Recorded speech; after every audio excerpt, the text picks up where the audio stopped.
Points sur lesquels nous sollicitons votre attention et intervention. Défis majeurs identifiés. Dans le volet 1, nous avons le cadre juridique, d'où nous voyons l'inexistence d'un code de l'enfant. Ce code de l'enfant, nous le jugeons comme indispensable pour chaque État qui se dit protecteur et promoteur des droits de l'enfant.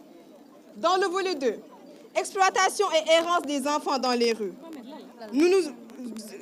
Nous parlons de la persistance du phénomène des enfants en situation de rue et de la mendicité forcée. Par ailleurs, dans le volet 3, éducation et formation, nous parlons de la non-scolarisation et la déscolarisation des enfants, du manque d'établissements scolaires et de centres de formation adaptés aux enfants en situation de handicap, enfants atteints d'infirmité motrice, de trisomie 21, d'albinisme et de déficience intellectuelle, mais aussi l'absence de mécanismes d'insertion professionnelle pour les enfants des Dara. Dans le volet santé et bien-être, nous parlons de l'insuffisance de structures de santé et de personnel adapté pour la prise en charge des enfants que j'ai énumérés plus tôt, mais aussi de l'inaccessibilité à la crème solaire pour les enfants vivant avec l'albinisme, de la santé mentale des enfants négligés, de l'absence d'accompagnement psychosocial dans les écoles et dans les daras, des mauvaises conditions de vie des enfants dans certains daras, à savoir l'hygiène, l'accès à l'eau et à l'électricité. Dans le volet technologie et réseaux sociaux, nous parlons de la protection des enfants en ligne, que nous jugeons peu, du cyberharcèlement et des mauvaises influences des enfants sur le net, de l'absence de contrôle parental et de l'exposition prolongée aux écrans, et de l'accès des enfants aux jeux de hasard.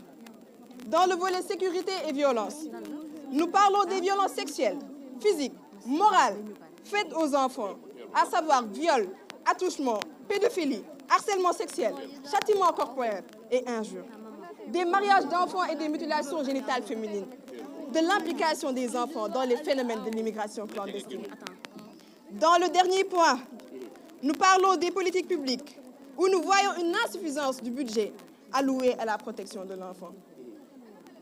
Ainsi, nous recommandons au cher Premier ministre, dans le cadre juridique, l'adoption du Code de l'enfant, le relèvement de l'âge légal du mariage des filles de 16 à 18 ans, de l'assistance obligatoire d'un conseil pour les affaires concernant les enfants, dans le situation de pauvreté ou vivant avec un handicap, l'application des avantages liés à la carte d'égalité des chances.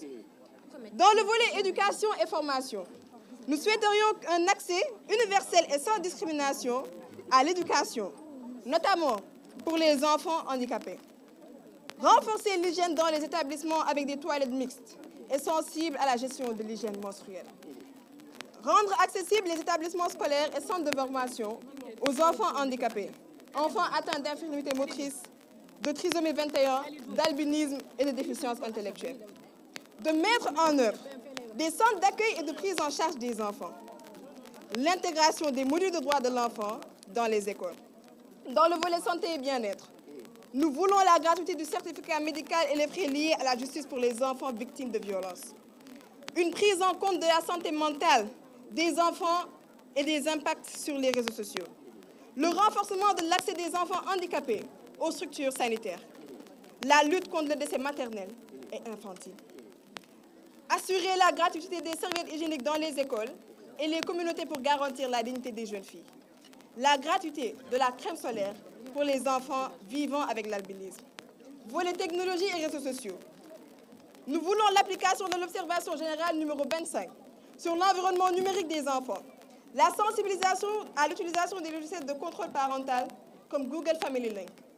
La promotion des modèles d'influence positifs chez les enfants.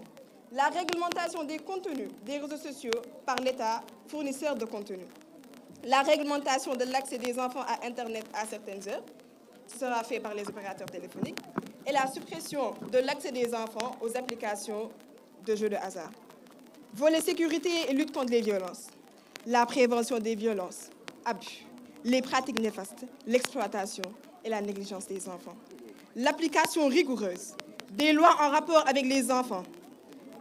Violences faites aux enfants, viol, travail des enfants, châtiment corporel, harcèlement. L'application rigoureuse des sanctions contre la vente des stupéfiants aux enfants, la mise en place de centres d'accueil pour les enfants victimes et en situation de vulnérabilité, le renforcement de la protection des enfants victimes en danger, témoins et en conflit avec la loi, la sensibilisation de la population afin de mettre fin à la stigmatisation, aux discriminations et aux violences que subissent les enfants handicapés au quotidien. Et pour finir, avec les politiques publiques, la redynamisation du comité intersectoriel national de la protection de l'enfant, qui est présidé par le Premier ministre Ousmane Sonko, l'augmentation du budget alloué à la protection des enfants. Chers tous, je ne pourrais terminer mes propos sans dire que ce mémorandum a été écrit par tous les enfants du Sénégal. Mais on s'était organisé en un comité pilote. C'est ces 8 personnes que vous voyez ici. Je peux vous dire que c'est au dernier moment qu'on a su que ce serait une seule personne qui allait parler. Mais je trouve que chacun était venu avec un cri de cœur. Et j'aimerais, si possible, qu'on les laisse partager leur cri de cœur. Merci.